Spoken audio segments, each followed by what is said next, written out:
चला तर मैत्रिणींनो, आज मस्तपैकी खमंग अशी थालीपीठची भाजणी करूया. त्याच्यासाठी मी इथे ज्वारी घेतलेली आहे अर्धा किलो, तांदूळ घेतलेले अर्धा किलो आणि गहू घेतलेले आहेत अर्धा किलो. मस्त असे खरपूस भाजलेले आहेत.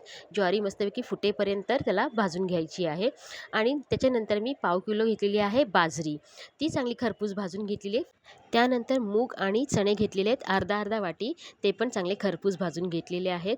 मग मटकी घेतली मी पाव वाटी, ते पण भाजून झाल्याच्या नंतर ह्याच्यामध्ये मी अगदी 3-4 चमचे साबुदाणे आणि 3-4 चमचे पोहे, जसं आपण चिवड्यासाठी खरपूस भाजून घेतो कुरकुरीत, तसं भाजून घेतलेलं आहे. आणि सगळे हे धान्य आहेत ते 7 प्रकारचे झालेले आहेत.